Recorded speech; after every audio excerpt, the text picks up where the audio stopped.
That is noni, a miracle food. Noni जो है एक बहुत ही पावरफुल फूड है, बहुत ही पावरफुल प्रोडक्ट है, एक फ्रूट है जिसके बहुत सारे हेल्थ बेनिफिट्स हैं। ऐसा नहीं है कि नोनी आज आप सुन रहे हैं तो ये आज से यूज हो रहा है, 2000 साल पुराना ये प्रोडक्ट है, 2000 सालों से हम नोनी को यूज करते आए हैं, हमारे ट्रेडिशन के अंदर है, हमारे आयुर्वेदा के अंदर है, और इसके बहुत सारे बेनिफिट्स हमारे जो है लोगों को पता है। विटामिन सी से भरपूर है, पोटेशियम से भरपूर है, एंटीऑक्सीडेंट से भरपूर है। साथ ही साथ नोनी क्या करता है, हमारे सेल्स के ऊपर काम करता है, राइट। नोनी के अंदर होता है ज़ेरोनाइन, अगर आप फोर्थ लाइन को पढ़ेंगे, ज़ेरोनाइन इन नोनी एनलार्जेस द पोर्स। नोनी के अंदर क्या होता है, ज़ेरोनाइन। तो देखिए एक चीज हमें समझनी होगी, कोई भी बीमारी या कोई भी प्रॉब्लम अगर हमारे शरीर में है तो वो कहाँ पे है, हमारे सेल्स के अंदर है, राइट। रूट कॉज कहाँ पे शुरू होगा, सेल्स के अंदर शुरू होगा। डेप्रिवेशन कहाँ पे शुरू होगा, सेल्स के अंदर शुरू होगा। तो नोनी अगर हमारे शरीर में गंदगी है, टॉक्सिन्स है, फ्री रेडिकल्स है, तो वो कहाँ पे जमा होंगे, हमारे सेल्स के अंदर जमा होंगे। तो नोनी क्या करता है, नोनी के अंदर होता है ज़ेरोनाइन। ज़ेरोनाइन हमारे सेल्स के पोर्स को खोलता है, ओपन करता है, और हमारे सेल्स को क्लीन करने में हमारी मदद करता है। जैसे अभी इस पैंडेमिक सिचुएशन में, कोविड सिचुएशन में, हमने अपने खाने की तरफ तो ध्यान दिया, लेकिन साथ ही साथ आपने किस चीज की तरफ ध्यान दिया, आपने बोला कि आप हाथ रोज धो, आप अपने घर को सफाई रखो। जो सब्जियां हम लेके आते हैं, पहले शायद हम सिर्फ पानी से धोते थे, अब हम बोलते हैं कि उसको बेकिंग सोडा के अंदर डिसॉल्व करके रखो, उसको और ज्यादा अच्छे से आप उसको क्लीन करो, राइट। अपने घर को आप हाइजीन रखो, पहले आप घर को सिर्फ साफ करते थे, अब सैनिटाइज भी करो। तो मतलब आपने एक एक स्टेप आप आगे गए ताकि आप बीमारियों से बच के रह सके। वो कौन सा स्टेप था, अपने आप को क्लीन करना, अपने आप की हाइजीन को मेंटेन करना, गंदगी को खत्म करना। तो आपने सारा पोषण ले लिया, स्पायरुलिना ने आपको वो सारा पोषण दे दिया जो आपकी बॉडी के लिए रिक्वायर्ड था। पर अगर आपके सेल्स गंदे हैं, अगर आपके सेल्स में गंदगी है, फ्री रेडिकल्स हैं, टॉक्सिन्स हैं, और आपके सेल्स जो है उस पोषण को एब्जॉर्ब ही नहीं कर सकते, तो उस पोषण का कोई फायदा नहीं। We need to clean our body, आपको अपने शरीर को क्लीन करना पड़ेगा, साफ करना पड़ेगा, हाइजीनिकली उसको अच्छा करना पड़ेगा, ताकि फिर उसके अंदर जब आप कोई भी चीज खाओ तो वो आपके शरीर को अच्छी करे। तो बहुत ही बेस लेवल पे अगर हम बात करें तो ये आपके सेल्स के पोर्स को खोलता है, मतलब आपके सेल्स को क्लीन करता है।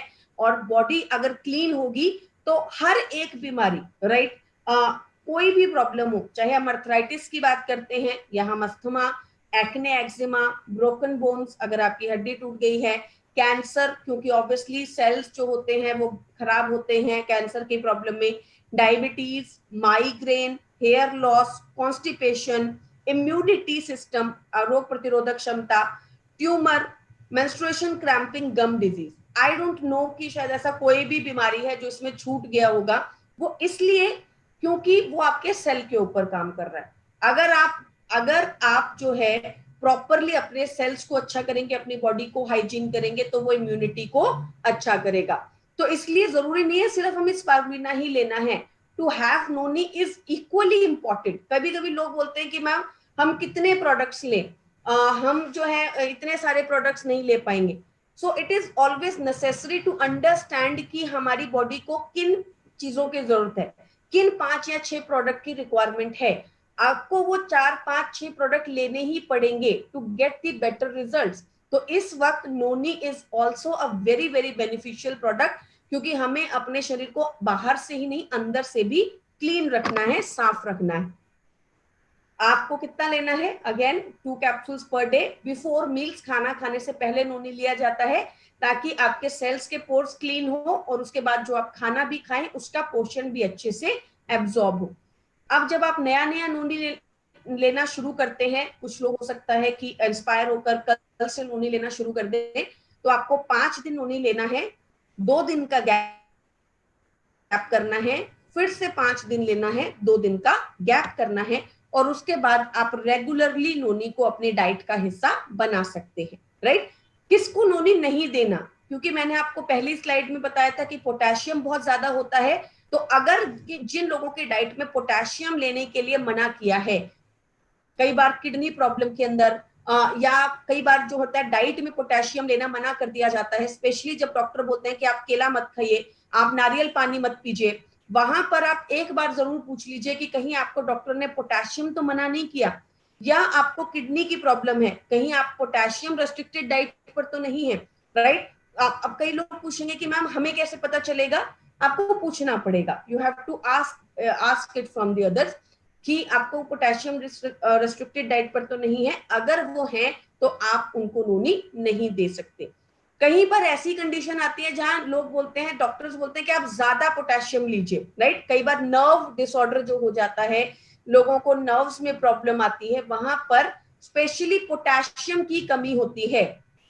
कई बार पैरालिटिक सिचुएशंस में भी बॉडी में पोटेशियम के सीवियर कमी हो जाती है, राइट। वहां पर डॉक्टर आपको बोलते हैं कि आप इनको केला ज्यादा खिलाइए, आप इनको नारियल पानी ज्यादा पिलाइए, तो वहां पर इनडायरेक्टली कहीं ना कहीं अगर हम नोनी देते हैं तो पोटेशियम हाई होने की वजह से हमें अच्छे रिजल्ट देगा। और स्पेशली ये जो प्रॉब्लम आती है ये हमारे गर्मियों में स्पेशली ज्यादा आती है, जिन लोगों को पोटेशियम कम हो जाता है उन लोगों को गर्मियों में ज्यादा ये प्रॉब्लम आती है, क्योंकि पसीना जब निकलता है तो उसके साथ शरीर के अंदर से पोटेशियम की कमी हो जाती है। तो आप अगर कोई ऐसी सिचुएशन में है तो आप उन्हें स्पेशली नोनी एडवाइस कर सकते हैं।